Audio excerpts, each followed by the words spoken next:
Hey friends, it's Sphynx. Today I'll be reviewing Dauntless by Elisa A. Bonnin.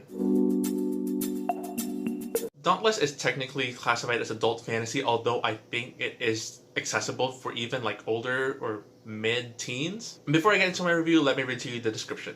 So the Goodreads description says, a teen girl must bring together two broken worlds in order to save her nation in this lush, Filipino-inspired young adult fantasy novel from debut author Elisa A. Bonnin. And we're given a quote, "Be dauntless, for the hopes of the people rest in you." Sari's world is defined by very clear rules. The beasts prowl the forest paths and hunt the people. The valiant explore the unknown world, kill the beasts, and gain strength from the armor they make from them. As an assistant to Eshai Unbroken, a young valor commander with a near-mythical reputation, Sari has seen firsthand the struggle to keep the beasts at bay and ensure the safety of the spreading trees where the people make their homes.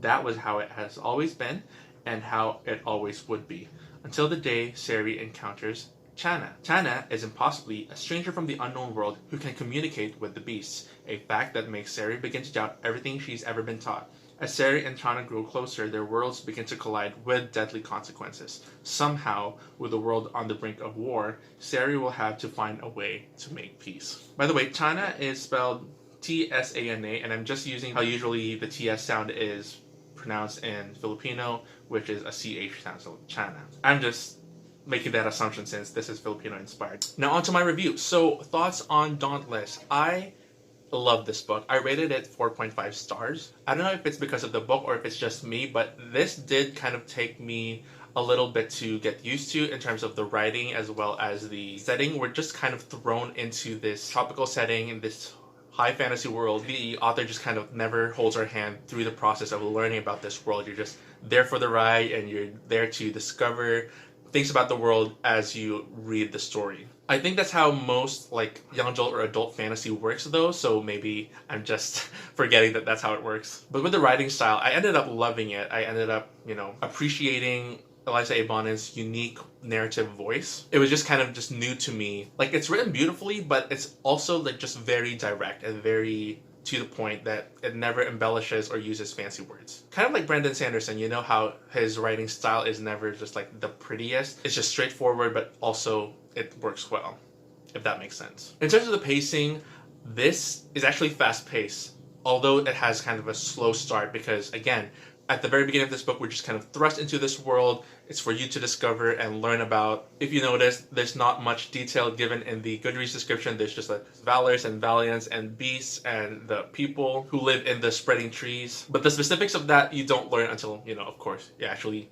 dive into the book. I think part of the learning curve as well is due to the fact that you know how like usually with fantasy books, when a certain word means something special or specific, the first letter is usually capitalized. This book does not do that for a lot of the terms that it uses. So just go into this knowing that what you'd be reading could mean something else. And then you'll later learn through the process that, oh, okay, so that's what it means. The strongest point I feel like for this book is the world building. Like, it was hands down very impressive. It's really cool because it's smaller in scale. We're pretty much dealing with like 2-3 villages or groups of people.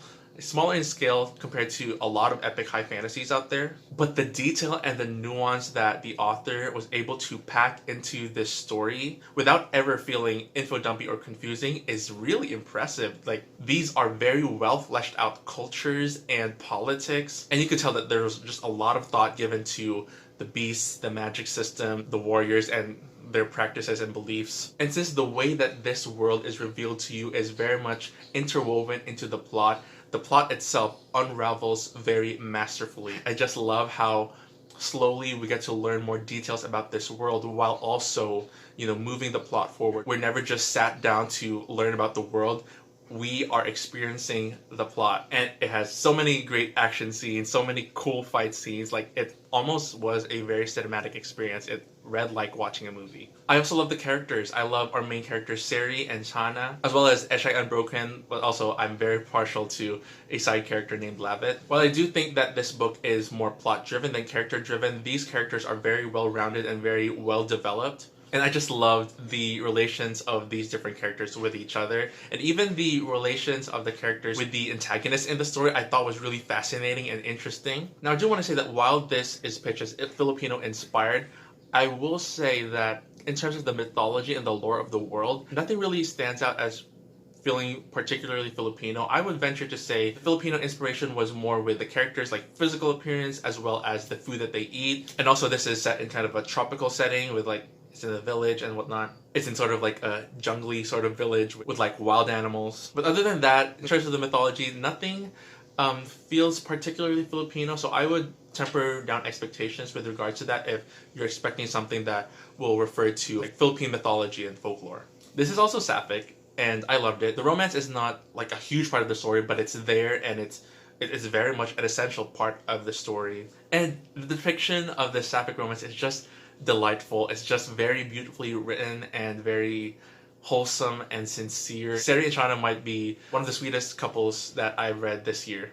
All in all, again, I love Dauntless. It's unlike anything I've ever read before, mainly because of the tropical setting in the fantasy. In a lot of ways, this reminded me of that movie Kubo and the Two Strings in terms of the setting. But yeah, if you're looking for a fast-paced adventure story set in a tropical setting that has a sapphic romance, like what more could you ask? But also, not to get into spoilers, but if you also love animal companion stories, this is a great book for that. Again, action scenes are amazing, the political dynamics are well done, and the writing is super accessible. I will leave pre-order links to Dauntless. There's a US pre-order link as well as an international pre-order link, so I'll have that down below. Let me know down below in the comments if this is something that you're interested in, or if you've read Dauntless, let me know your thoughts on it and who your favorite character is and who the best one is, because it's Lavit.